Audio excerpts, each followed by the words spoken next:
समुद्राच्या मधोमध त्या बेटावर ती एकटीच होती. 1 किंवा 2 वर्ष नाही, तब्बल 18 वर्ष. 1801 साल कॅलिफोर्नियाच्या किनाऱ्यापासून लांब समुद्रात सॅन निकोलस नावाचं एक छोटं बेट होतं. त्या काळात बेटावर एक साधी सरळ आदिवासी जमात राहायची. त्यांचं नाव निकोलीन. त्या बेटावर ते मासे पकडायचे, खायचे, निसर्गाच्या सानिध्यात आनंदात राहत होते. जुआना मारिया सुद्धा याच जमातीची एक मुलगी. पण त्यांच्या या सरळ साध्या आयुष्याला अचानक ग्रहण लागलं. रशियन शिकारी समुद्री जीवांची शिकार करण्याच्या कारणाने या बेटावर आले आणि त्यांनी तिथल्या निष्पाप आदिवासींचीच शिकार करायला सुरुवात केली. महिलांवर अत्याचार सुरू केले. स्वतःच्याच बेटावर आदिवासी लपून राहत होते. जुआना मारियाने ते सगळं अनुभवलं. स्वतःच्याच डोळ्यांनी आपलेच लोक मरताना पाहिले. पण रक्तपात थांबलाच नाही. अत्याचार होत राहिला आणि हजारो लोकांची ही जमात अवघ्या 250 ते 300 लोकांवर आली. नंतर रशियन तिथून निघून गेले, पण आदिवासी घाबरूनच होते. त्यांची संख्या पण खूप कमी होती. ही गोष्ट कॅलिफोर्नियाच्या मिशनरीजना कळाली. या उरलेल्या लोकांना वाचवण्यासाठी 1835 मध्ये काही मिशनरीज तिथे आले.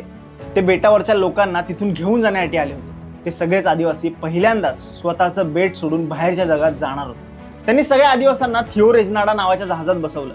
हे जहाज त्यांना घेऊन निघणार तेवढ्यात त्या बेटावर भयंकर वादळ आलं. जहाज निघण्याच्या घाईगडबडीत आणि वादळाच्या अफरातफरीत जुआना मारिया त्या बेटावरच मागे सुटली. काही लोक बोलतात ती आपल्या हरवलेल्या मुलाला शोधायला जहाजातून खाली उतरली होती आणि जहाज निघून गेलं. तिच्या डोळ्यांनी देखत ते जहाज दूर जात होतं. तिने जीव एकवटून जहाजाला थांबवण्याचा प्रयत्न केला, पण थोड्याच वेळात ते जहाज डोळ्यांसमोरून गायब झालं. बेटावर तिचा मुलगा आणि तीच मागे उरली. कधी काळी हसत खेळत जगणारं हे बेट आता स्मशानासारखं भयान वाटत होतं. जुआना आणि तिचा मुलगा तिथेच एकमेकांना आधार देत जगत होते. पण पुढे काही महिन्यातच तिच्या मुलाचाही अपघातात मृत्यू झाला. अथांग समुद्राच्या निर्जन बेटावर जुआना एकटीच होती. ती तिथे आहे हे लोकांना माहिती होतं की नाही हे तिला पण माहित नव्हतं. तिच्याकडे 2च पर्याय होते. एक तर रडून रडून जीव द्यायचा किंवा परिस्थितीशी लढायचा. मुलाच्या मृत्यूनंतर खचलेली जुआना पुन्हा उभी राहिली आणि तिने लढाईचा मार्ग निवडला.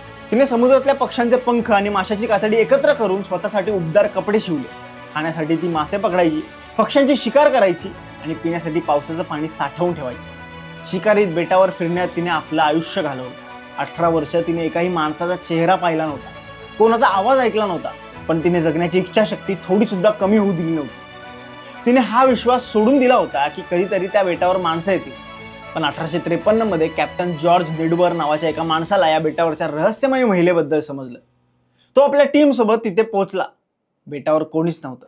कॅप्टन जॉर्जच्या टीमलाही असं वाटत होतं की इतक्या वर्षात जुआना मरण पावली असेल. ते तिचा शोध घेत होते.